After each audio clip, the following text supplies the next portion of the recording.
The last policy recommendation comes from Tomas Markevičius.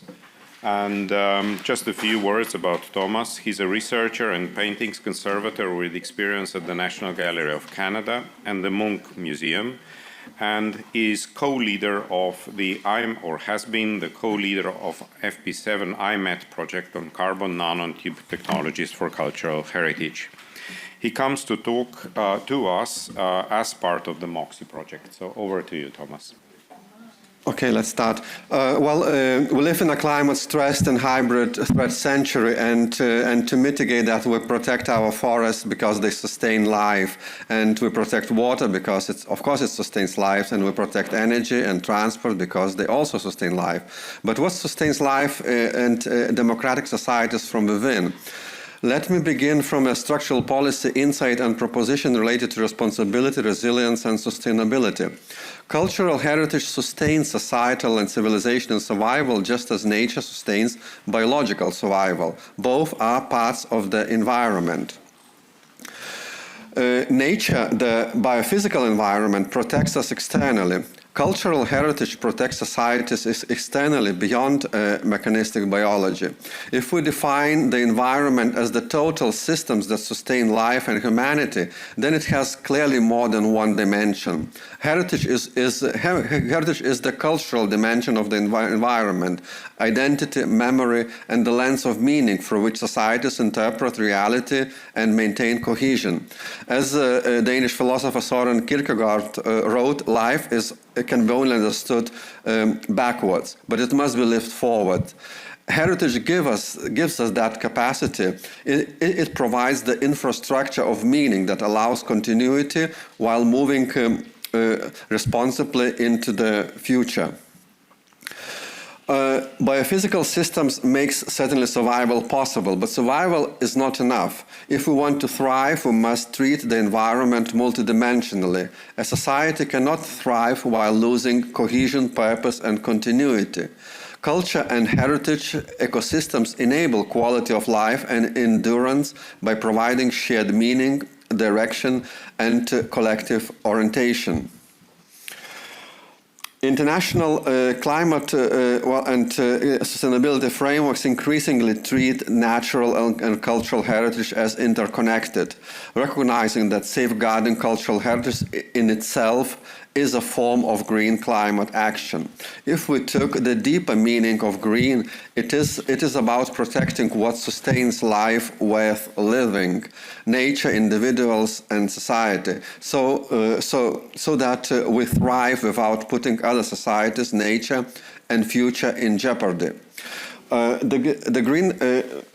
The deeper meaning of green implies protecting life-supporting systems, building long-term resilience, acting responsibly across generations, and governing preventively rather than reacting after the damage.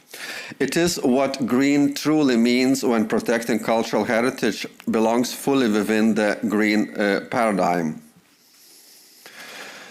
Today, the environment is understood as multidimensional. It includes biophysical systems, the built environment, social institutional continuity, and cultural symbolic layer as cultural heritage.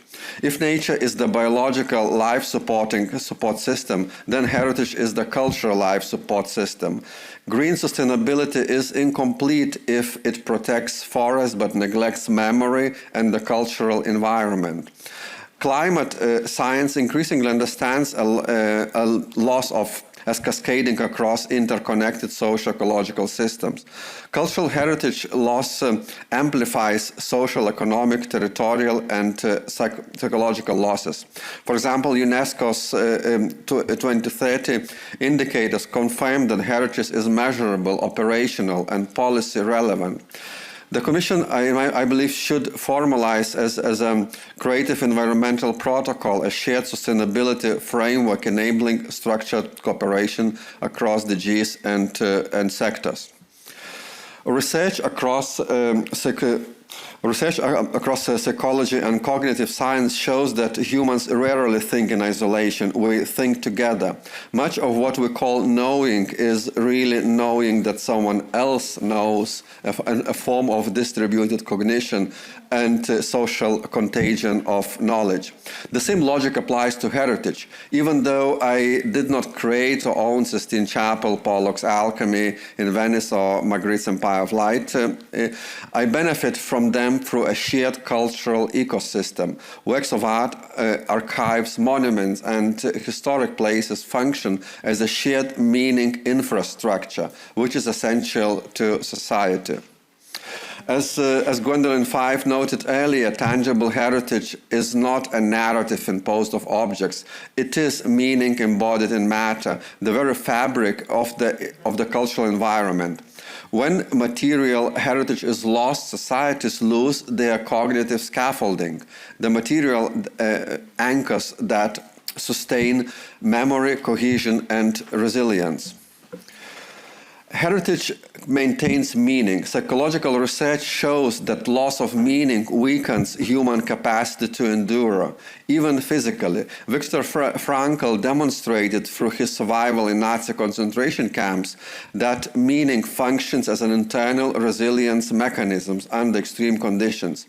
At both individual and societal levels, heritage performs the same function. It sustains shared orientation, identity, and continuity.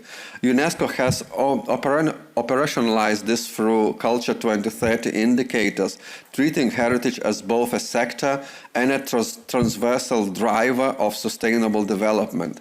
Therefore, heritage is not decorative, it is structural. International climate policy recognizes heritage not only as vulnerable but as a resilience resource. History shows us that tyrants understand it very well. From the sack of Rome to 20th century totalitarian regimes and the documented crimes committed during Russia's war against Ukraine today, museums and archives, churches and historic centers have been deliberately targeted. The goal is not only destruction, it is the erasure of identity, the manipulation of memory, the weakening of resilience and democracy. Yet we also see the opposite, where memory endures, resistance endures. Heritage is therefore a critical resilience infrastructure.